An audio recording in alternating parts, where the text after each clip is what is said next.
Hi friends, Mindy here. I have a process video for you, really quick one today.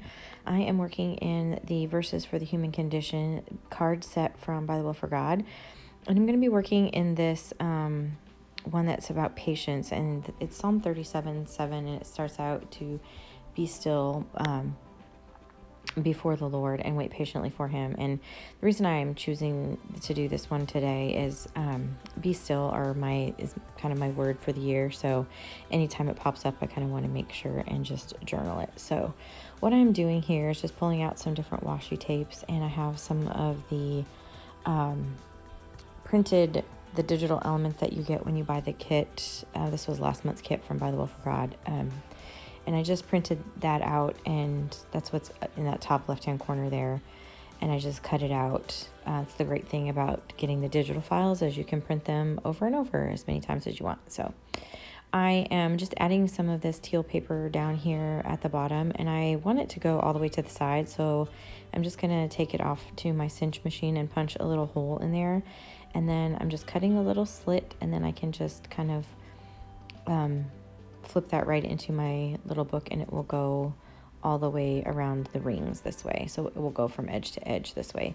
It's not necessary. It just, in this instance, I wanted to do it that way. So I'm just going to use some liquid adhesive here and glue this down. I'm just lining up the hole here on the edge of the paper, and then I'll just trim off the excess paper. This is going to be a real simple entry for this video today, but I'm just gonna trim off this excess here with some scissors, and then that just brings some more of that kind of dark teal color. And then I wanted to go ahead and focus on the words "be still," so I'm just using my label maker here. This is a Dymo label maker, and I'm just punching out the word "be still."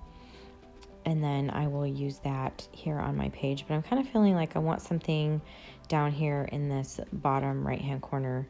I'm just trying to decide what I want to do there. And I just went ahead and decided I'm just going to go ahead and use another one of the printable elements. This is the paper that I cut it from. So I just chose one of the smaller little clusters of flowers here. And I'm just cutting that out, just fussy cutting that. And then I'll put the smaller set kind of in the bottom right-hand corner, so it's kind of diagonal. I'm just trying to balance everything out. And at this point, I think this is where my little label is going to go. In the end, I end up changing that. But for now, that's kind of was my thought. And so I'm using some more of this Barely Arts liquid adhesive.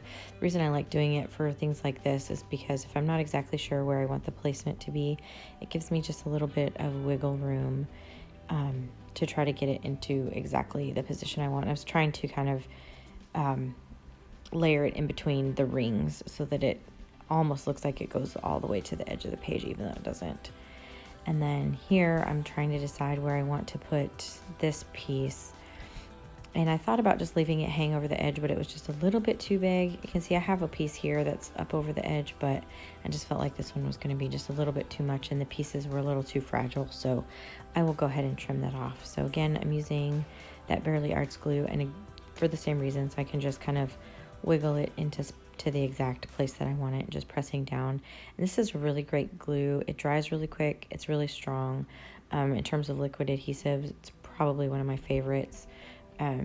I use it along with my ATG gun pretty much to, depending on the situation. Those are my top two choices. But anyway, so we're back here to this label that says to be still on it.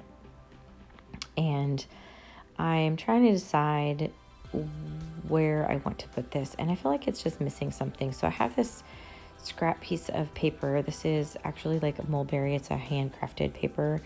And I want to kind of tear the edges. So the way that you do that is I've just taken a water brush, and just kind of got the edge of it wet. And usually I can, like with mulberry paper, you can just kind of take your fingernail and pull the fibers apart. I was having a little bit of a harder time doing that with this paper. Is really thick.